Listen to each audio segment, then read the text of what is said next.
Hi, നമ്മുടെ പുതിയൊരു വീഡിയോയിലേക്ക് എല്ലാവർക്കും സ്വാഗതം. അപ്പോൾ ഇന്നത്തെ വീഡിയോ എന്ന് പറയുന്നത് ചെമ്മീൻ ഫ്രൈഡ് റൈസ് ആണ്. അതിന് വേണ്ടിയിട്ട് ഇന്ത്യ ഗേറ്റിൻ്റെ അരി എടുത്തിട്ടുണ്ട്. അത് നമുക്ക് കഴുകി അടപ്പിലേക്ക് ഇടാം. ഇട്ടതിന് ശേഷം നമുക്ക് ചെമ്മീൻ മസാല കൂട്ടാം.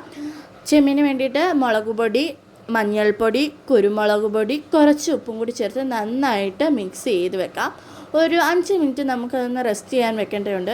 അപ്പോഴത്തേക്ക് നമുക്ക് നമ്മുടെ അരി ഒന്ന് വെന്തോ നോക്കാം. അപ്പോഴത്തേക്ക് നമ്മുടെ അരി ഇവിടെ വെന്ത് വന്നിട്ടുണ്ട്. അതിലേക്കൊരു മുട്ടയും കൂടി ചിക്കി എടുക്കാം. നമുക്കൊരു ചീനച്ചട്ടി അടുപ്പ് വെച്ചതിന് ശേഷം അതിലേക്ക് കുറച്ച് വെളിച്ചെണ്ണ ഒഴിച്ച് നമ്മുടെ സവാളയും കുറച്ച് ഉപ്പും കൂടി ഇട്ട് മുട്ട പൊട്ടിച്ച് വെച്ച് നല്ലപോലെ ചിക്കി എടുക്കാം. അങ്ങനെ നമ്മുടെ മുട്ട സെറ്റായി വന്നിട്ടുണ്ടെങ്കിൽ നമുക്ക് ചെമ്മീൻ ഫ്രൈ ചെയ്തെടുക്കാം. അങ്ങനെ ചെമ്മീനും കൂടെ ഫ്രൈ ചെയ്തെടുത്തതിന് ശേഷം ക്യാരറ്റും ബീൻസും കൂടി നമുക്കൊന്ന് ഫ്രൈ ചെയ്ത് എടുക്കേണ്ടതുണ്ട് നെയ്ക്കകത്ത്.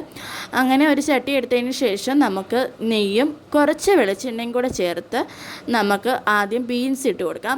ബീൻസ് ഇട്ട് കൊടുത്തതിന് ശേഷം അതിലേക്ക് ക്യാരറ്റും കൂടി ഇട്ട് കൊടുക്കാം. ഒരുപാട് അങ്ങ് വേവേണ്ട, ക്യാരറ്റ് അങ്ങ് വെന്തുടഞ്ഞു പോകും. ഒരു മീഡിയം രീതി വെന്ത് കിട്ടിയാൽ മതി. അതിനുശേഷം നമ്മൾ വേവിച്ചിരിക്കുന്ന ചോറും കൂടെ അതിലേക്ക് മിക്സ് ചെയ്ത് കൊടുക്കാം. അങ്ങനെ ചോറും കൂടി ഇട്ട് കൊടുത്തതിന് ശേഷം നന്നായിട്ട് അത് മിക്സ് ചെയ്യുക. മിക്സ് ചെയ്തതിന് ശേഷം അതിലേക്ക് ആവശ്യത്തിന് കുരുമുളക് പൊടിയും കൂടി ചേർത്ത് കൊടുക്കുക. എരിവിനനുസരിച്ച് കുരുമുളക് പൊടി ചേർത്ത് കൊടുക്കാവുന്നതാണ്. കുരുമുളക് പൊടിയും കൂടി ചേർത്ത് കൊടുത്തതിന് ശേഷം അത് നന്നായിട്ട് ഇളക്കുക.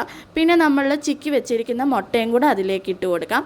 അതും കൂടി ഇട്ടതിന് ശേഷം അതിലേക്ക് നന്നായിട്ട് നമുക്ക് മിക്സ് ചെയ്യാവുന്നതാണ്. ഈ മുട്ട ചിക്കിയപ്പോൾ കുറച്ച് കുരുമുളക് പൊടിയും കൂടി ഇട്ടായിരുന്നേ. അതിലേക്ക് നമ്മൾ വറുത്ത് വെച്ചിരിക്കുന്ന ചെമ്മീനും കൂടെ ആഡ് ചെയ്യാം. അതും കൂടി ഇട്ട് നന്നായിട്ട് ഇളക്കാം. അതിലേക്ക് നമ്മൾ അരിഞ്ഞു വെച്ചിരിക്കുന്ന മല്ലിച്ചപ്പും കൂടി ഇട്ട് കൊടുക്കാം. മല്ലിച്ചപ്പും കൂടി ഇട്ട് കൊടുത്തതിന് ശേഷം നന്നായിട്ട്, ഞാൻ ഇതിനകത്ത് ഒരു കാര്യം വിട്ടുപോയായിരുന്നു, സോസ്, ടൊമാറ്റോ സോസ് ഒഴിക്കാൻ. അത് ഞാൻ ലാസ്റ്റാണ് ഒഴിച്ചത്. ടൊമാറ്റോ സോസും കൂടെ ഒഴിച്ചതിന് ശേഷം അങ്ങനെ നമ്മുടെ ചെമ്മീൻ ഫ്രൈഡ് റൈസ് അങ്ങനെ സെറ്റായിട്ടുണ്ട്. ഇതാണ് ആദ്യം മോന് കൊടുത്ത് വിട്ടിരുന്നത്. അങ്ങനെ നമ്മുടെ വീഡിയോ ഇഷ്ടപ്പെട്ടാൽ ലൈക്ക്, സബ്സ്ക്രൈബ് ചെയ്യാൻ മറക്കരുത്. അപ്പോൾ ബൈ.